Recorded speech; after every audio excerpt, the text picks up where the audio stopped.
Assalamualaikum warahmatullahi wabarakatuh. Selamat siang. Om Santiastu. Sobat, teman-teman yang berbahagia, saya mengharapkan semoga sehat-sehat selalu dilindungi oleh Tuhan Yang Maha Esa di setiap langkah sobat, teman-teman, dan para penumpang, calon penumpang, serta relasi.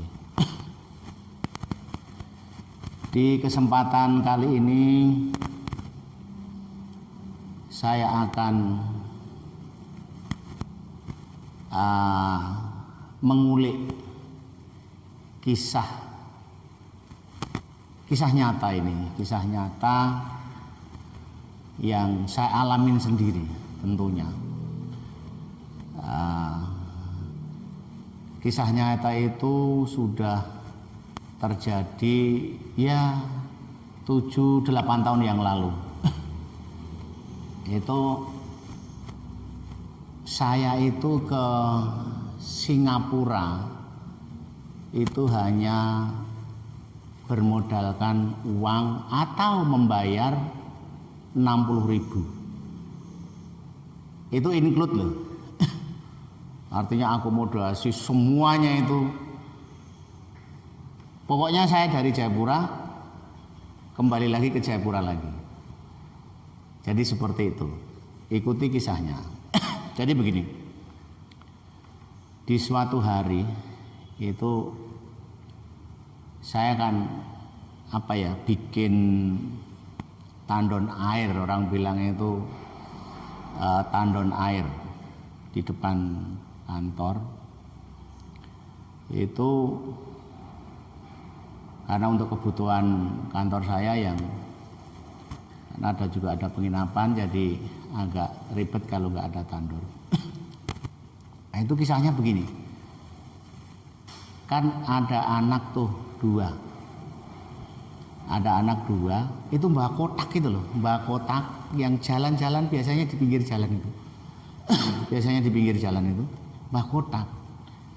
Nah, saya ngikutin sama tukang-tukang saya ini. Setelah itu dia menghampirin saya. Om, isi kah? Nah, pokoknya saya antara sadar dan tidak langsung saya cabut begitu saja. Tapi ini memang saya biasanya itu nggak nyombongkan ya. Kalau usahakan kalau bisa itu yang terbesar dalam dompet kita. Karena kan ada yang dalam dompet itu paling terbesar untuk ukuran sekarang kan 50 sama 100 ya. Nah itu karena waktu itu dompet saya itu hanya isinya ya mungkin 300.000 lah atau berapa itu. Itu saya kasih yang terbesar memang waktu itu. Dan saya kebiasaan besok kan belum tentu ketemu anak ini lagi. Jadi saya kasih. Ini 50 tak masukkan di kotak, yang 10.000 tak kasih berdua. Nih kamu untuk beli es. Udah jalan. Udah, saya sudah nggak menghiraukan. Jalan terus. Itu saya sudah nggak mikirkan sampai ke sana ya. Pokoknya namanya orang beramal itu terserah yang ngelola mau diapakan. Walau alam kita nggak ngurusin lagi. Lah itu satu hari ada roadshow itu antara Garuda dengan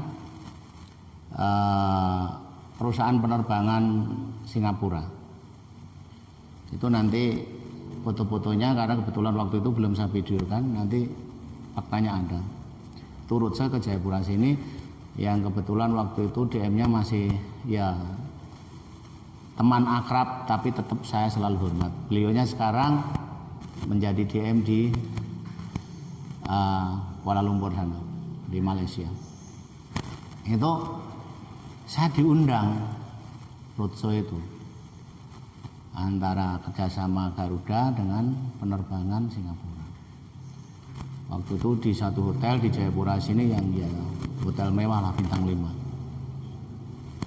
Di kalau nggak salah di Swiss Bell atau di apa ya, hotel mewah pokoknya. Nah, di dalam ruangan itu ada sekian ribu peserta, sekian ribu bukan peserta, kalau peserta itu mungkin rapat atau apa, sekian ribu tamu yang hadir. Itu memang sifatnya bentuknya door prize ya, bentuknya door prize dan ada beberapa door prize yang duduk.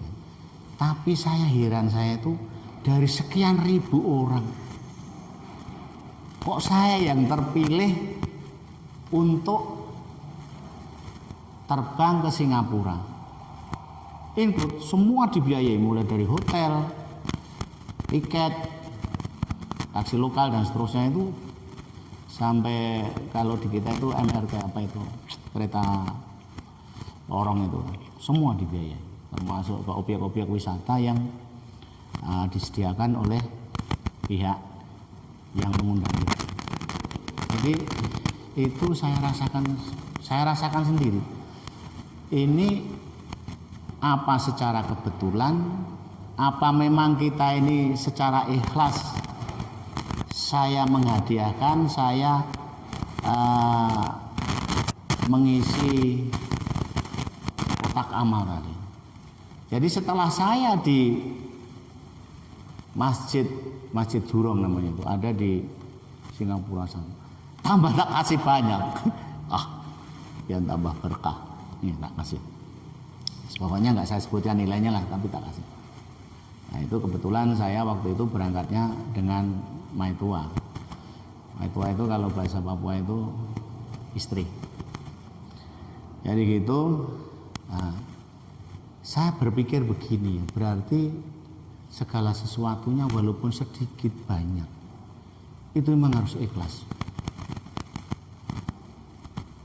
Ikhlas dalam arti ya pokoknya isi ikhlas lah, tidak harus diurut lagi siapa ini yang ngelola, siapa yang uang saya ke sini, enggak usah. Pokoknya ikhlas saja, saya langsung seperti itu.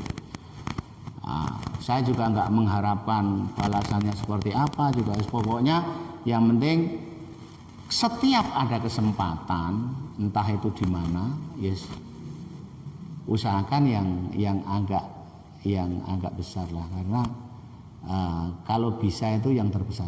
Tinggal sampean mau enggak, ya, mau enggak artinya uang yang terbesar itu memang pertama berat, tapi kalau sudah seperti biasa, ya enggak berat juga, kan Tuhan kita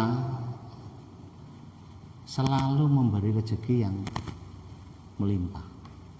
Gak usah takut lah. Karena apa ya, seandainya sampean atau sobat atau teman atau penumpang atau relasi di satu tempat, katakanlah mungkin di Lombok kah, atau di Bali atau di Padang, entah itu ke gereja atau ke masjid atau kemana yang ada mengharuskan kita untuk beramal, kasih aja minimal yang terbesar lah. Karena apa? Logikanya belum tentu kita kembali lagi ke sana. Ya untung lah kalau tahun depan atau kesempatan lain bisa. Tapi kalau tidak, minimal sudah ya investasi sedikit untuk akhirat. Jadi seperti itu ya, memang keikhlasan itu dituntut. Ini kisah betul ini. Saya alamin sendiri dan saya nggak merekayasa, saya nggak tipu-tipu. Jadi para teman pemirsa yang para sobat saya, barangkali sedikit ulasan, sedikit pengalaman saya sharing kepada teman-teman, kepada sobat, kepada relasi kami, karena kita ini sudah cukup ya 5-12 tahun ngurusin penumpang itu, jadi kejadian yang aneh-aneh itu nanti akan saya ulas. Jadi mudah-mudahan nanti bisa ngikutin. Dan untuk bisa ngikutin itu ya silahkan subscribe, karena akan ada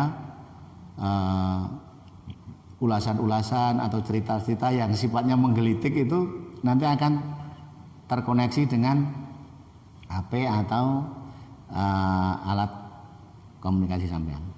Jadi bisa di situ bisa di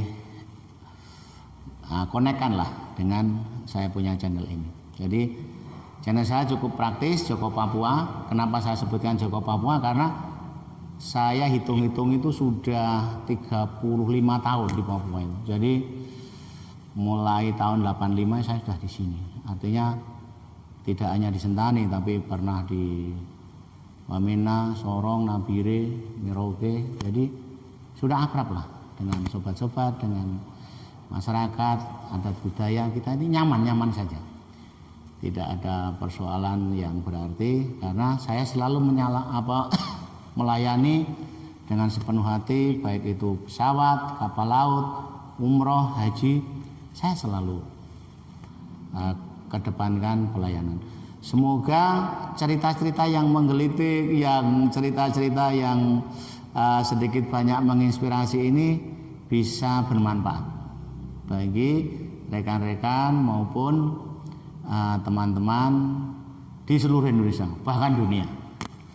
Jadi keikhlasan yang harus kita tanamkan, walaupun sedikit sebiji sahara, tidak harus besar. Ya kalau mampu bisa nggak masalah.